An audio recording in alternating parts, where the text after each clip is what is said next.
If you have spent any time on the Cape Coral Facebook groups or read the headlines lately, you've definitely heard it. Cape Coral's tanking. We're just a disaster out here. There's too many homes on the market, and we are headed for rock bottom. And when you're hearing about all this growth, and then you're driving around town and you see for sale signs in a resale home and a new construction home right next to it, I can understand it can be a little concerning.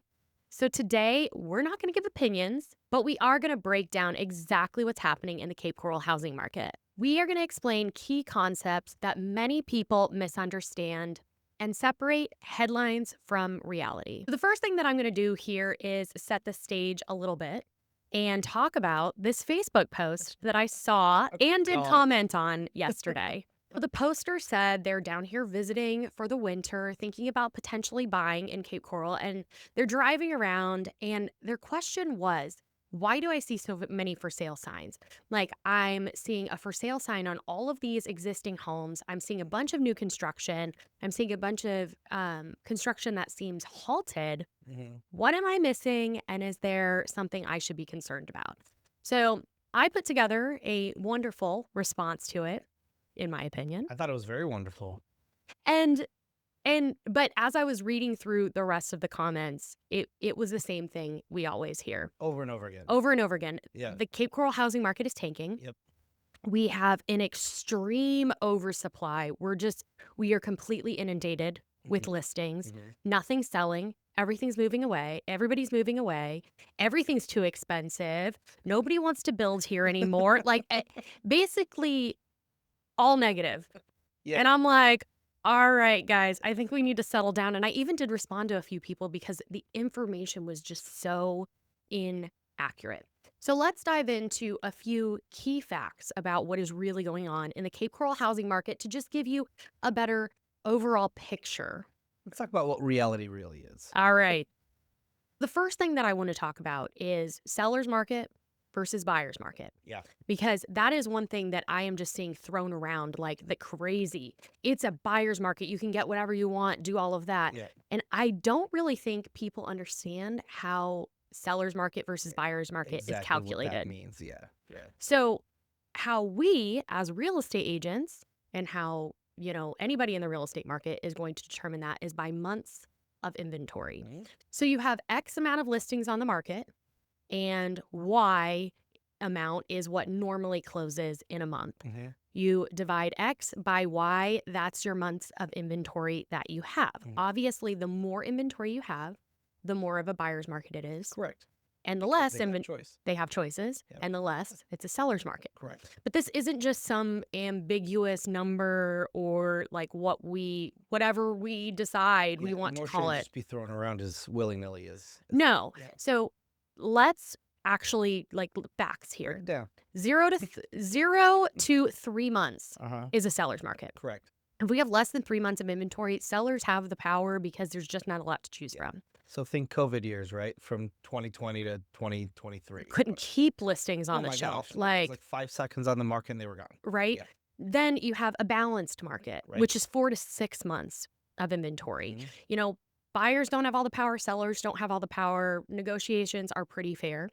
6+ months is going to be a buyer's market. And then when you get to about a year or more of inventory, so 12, 13 or more months of inventory, now you are in a true oversupply. We're reaching distress territory. Absolutely. In that case, which that is what everybody in the residents, many residents here in Cape Coral that love to comment on all the forums, that is what they're saying. We are in a distressed market. So they believe we're 12 to 13 months plus. Not just that, but news source articles have been saying that too without statistics. So where are we?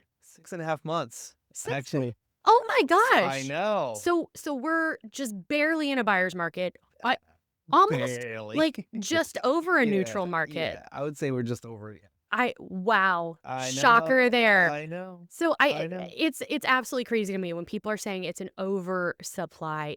We're not even close to an oversupply. You would have to double what we currently have on the market in order to reach a saturated market that is in distress. Correct. Yeah. So we're not even close to there. No, there's still massive demand here. All right. So So fact number one, thought number one, we've debunked that. Yes. It's gone. It's gone.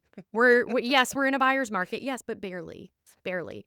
The other thing that I think people are talking about is, oh my gosh, these crazy price decreases. Like Yeah. everybody's losing their ass on homes. Mhm. That's what they're saying, right? Mhm. And I think that comes from Not the our fact, clients. not our clients, but I think that comes from the fact that people are still stuck in COVID years. Yeah, I agree. I mean, there was a massive price influx in COVID years as well. That has calmed down since then, and I mean, we're kind of seeing a stabilization Yeah, it was a seller's market, so buyers were just throwing any offer in. And and competing with other buyers, which is yes, what drove prices up. multiple offers. Yep. They were, inspections were going away. Who wants to take away an inspection on a house? I'm not. Wild. Yeah. I'm not. But also, one thing that I don't think people recognize enough is the fact that we had ridiculously low interest rates. Like, Oh yeah. they were unnaturally low. Oh And yeah. We've never seen anything like it. nothing. No. And if you're talking about at a 3% interest rate, Yeah. a buyer could afford a $750,000 Absolutely. It creates house. affordability for sure. Yes. Yeah. But now with normal interest rates, maybe they only have $500,000. Correct. So for people that were looking here a couple of years ago with lower interest rates, now they're like, their affordability has gone down. And therefore, in their mind, it's just so expensive. I will say we're sticking with facts here, not our opinions. No. And the truth is, prices have come down. They've come down, yes, but they're not tanking the way that people think. We talked about it in the last year. They came down, what, 5-6%?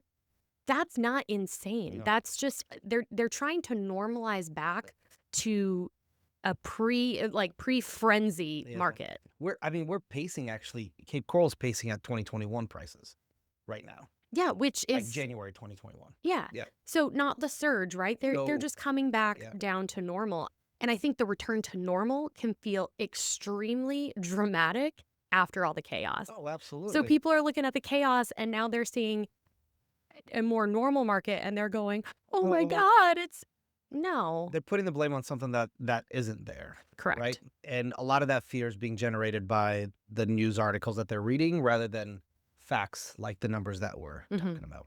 So I think what's adding to that optical illusion that Mhm. prices are tanking is people bought at the height of the market. I think the seller's desire to capitalize on their investment, or at least not lose money on their investment, they're trying to list way up here Mhm. when market value is here. And now they sit so long that they sell down here. I think you made a point just that's very important right now that a lot of these homes were investments. So people putting in their money on a home down here as a second property, they don't want to lose that money. They want to keep that money where it was, where when they bought it. And because they don't have that motivation to sell, as in selling their primary home, what are they going to do? They're going to sit on the market until they get that money. Yeah. And we've seen a lot of Oh, sellers we've do seen a lot that. of that. A lot of them. I want to address the main question that was asked in that Facebook post of why do I see so many homes for sale then? We've talked about we're actually not doing very bad in terms of months of inventory. We're kind of returning to normal. So then why is the illusion that there's so many homes for sale? And I think there's a couple of different reasons why. People are still building. There's still demand here. So of course people are still building. The thought is like in those comments, they're like, we have too many homes to sell. Why do they keep building? Why do they keep? Because there's demand. People are paying demand. for those. And I think one of the things that people don't understand about Cape Coral is it is not a planned development community. Right. In a planned development community, the builder will release, X amount of lots. And only when those lots have been sold will they release the next set of lots. That is not how it is here in Cape Coral. You can go out with us today, purchase a lot, and contract with a builder to build on that lot.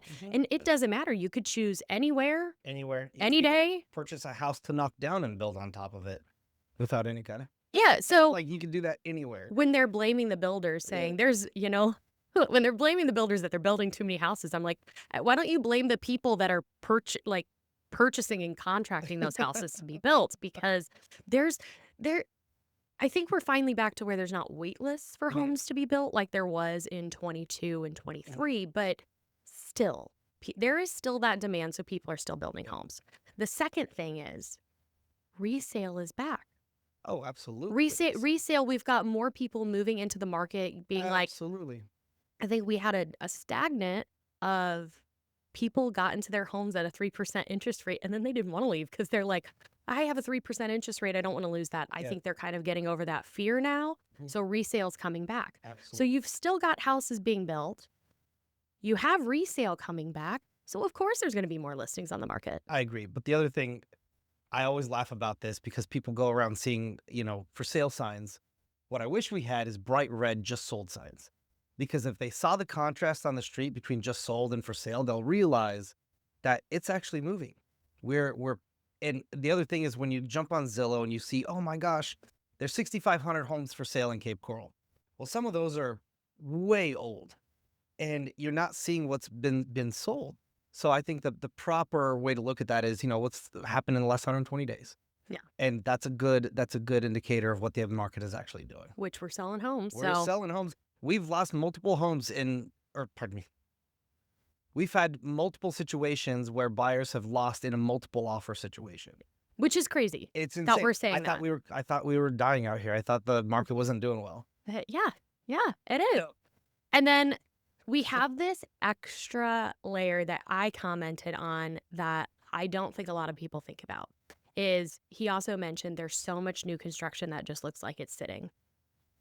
Buyers are working on longer timelines now. They're, not trying to throw up a house in 5 months, which we have seen. Seems like they're taking a little bit longer.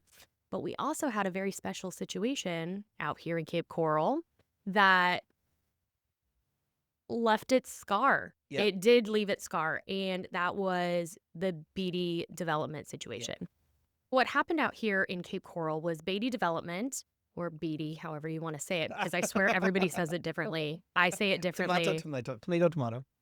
Beattie was a very big developer Yeah. out here in terms of single-family homes, Huge. I mean, they were everywhere. and they had a bunch of projects mid-construction, and I'm not fully 100% sure on the situation that happened, but they had to liquidate. Yeah. They ran into some financial trouble, some legal trouble, Mhm. and they had to liquidate everything, which means they abandoned these projects mid-build. And again, it was all over the news. All over the news. But the thing was is buyers, either the people that were under contract for those homes either had to go out and find a new builder to finish the project, or they had to just sit and wait until all the legal processes had gone through with Beattie. And I don't know what the outcome of those were for, every individual buyer, but we still see homes that are half finished. There's one on the drive to the kids' school every day. It's been sitting there for 3 years now. That happened in, not 3 years, 2 years. It happened in 2024. And so you've got a lot of these empty mid-construction just left. So again, it's an optic. Yes. All optics. So why are there so many homes for sale? I mean, there's a normal amount of homes for sale. You've got resale, you've got new construction, and then you've kind of got those situations that Or unfortunately, you can't control. you can't control those at all. Nope. And then last but not least, I think one of the big reasons that people seem to think it's so bad out here is the hurricanes and the insurance issue. We laugh because we've been in the thick of it, and I'm not going to Into the thick of it. Sorry. I'm not going to sit here and act as if the hurricanes, specifically Ian, Helene and Milton had, were They had an impact as they well. had an weren't impact. quite They were like- more a fear impact. But I'm not going to sit here and say that Hurricane Ian didn't have an impact. It really did. It impacted so many of us. Mhm. And because of that, a lot of insurers pulled out of the state. Mhm.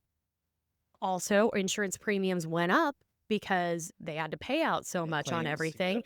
And then buyers became, for the next year or two, just extremely cautious Right. about purchasing anything down here because, of course, they are when you get a storm, some sort of storm like that. Well, and on top of that, amenities were lost and things of that nature. So there weren't a lot of people coming down here to vacation like they normally do. But guess what? They're back Oh, they are back. in full swing. They are back in full swing. Yeah. But Now we're seeing we've kind of, I felt like, made it on the other side Yeah. of the hurricanes. Mhm. New construction, if you're worried about that in any way, shape, or form, buy new construction. The standards on that are so high. Absolutely. The houses are built like fortresses. And if you haven't been down here, most of the homes that were affected during Ian, I'm not going to say all, but most of them have been rebuilt, Yeah. rehabilitated. So you're not coming down to a disaster zone No, anymore. God, no. Sure, in 23, maybe, but not anymore. And most of the homes that you're going to look at, there's very few that are still down to studs or 4-foot cuts or anything like that. And that was only more than likely because the sellers were involved in a legal dispute with their insurance company or something like that. Yes. The majority of the homes that I've seen have been rebuilt and to a higher standard. Some even come with flood barriers and all sorts of fun stuff that can protect the home Yeah. further. So And then people's issue alongside of that is, well, insurance has just skyrocketed. And if it has insurance gone up, yes, but it has gone up, it's not. but not skyrocket. No, you have people ask you all the time. Almost every single one of my conversations when I'm talking with somebody from up north about buying a house down here, that's their first question is what's insurance rates like? And the news says this and the news says that. And I give them direct numbers from my own insurance and what we pay on a 1964 house. And their response always is, well, that's not that bad. No, it So, really, in the grand scheme of things, yeah, it's really not no, that bad. So while I think that Ian and the insurance issues have affected the market, I don't think that it's as aggressive of an issue as people I think it agree. is. I agree. If anything, right now is the perfect time to buy down here. We'll save we'll save that for another discussion of, because I said we're gonna stick to facts and not opinions, but Wow, come on. I can give you some facts. and I think ultimately, let's talk big picture. Yeah. The demand is still here. The demand is still here. Like I mentioned earlier, we've had multiple offer situations on properties down here. I mean, the demand is absolutely here. Yeah, people are still migrating to Southwest Mhm. Florida. They're gonna be migrating here even more if we get rid of property taxes for Woo! residents. But there's also, you're not just talking about that, you're talking about people move down here to retire. People are moving down here to work remotely. Mhm. And I mean, no income tax and potentially no property taxes. Hell yeah, why wouldn't you move down here to work Absolutely. remotely? And then of course I might it's move down here again. just the lifestyle, like the water access that Yeah, we have, the canals, like that is always going to be a driving factor. Always, like, we're not going to lose that. All right, so let's backtrack to that Facebook post. okay. We have an oversupply of inventory. We are just in distress. True or false? False. There are so many homes on the market right now. They're never going to sell. True or false? False. Prices are absolutely tanking. Cape Coral is done for. True or false? False. False. All false. So please stay off the Facebook Yeah. posts. If you want accurate information, find somebody who has the numbers, not just the opinions. And who's in the market every day? So what is happening in the Cape Coral housing market right now? Are we just tanking? No, we're just in a normal market now. We're slightly back into a buyer's market, nothing crazy, but it does allow more options for people to negotiate. We've got a little bit more inventory and truly just a healthier market. And that is very different from a collapsing market who's about to hit rock bottom. Headlines and Facebook groups are absolutely amplifying these extremes. But when you actually look at the reality and the numbers and the demand fundamentals, what we're really seeing actually is stabilization. So if you're considering buying here, understanding that is very key. Like we said, you need to talk to somebody who's in the market every day to help you navigate it. If that's you, we would absolutely love to have a call and chat with you a little bit more. And if you're looking for more information on what makes Cape Coral so amazing, don't forget to download our guide in the description.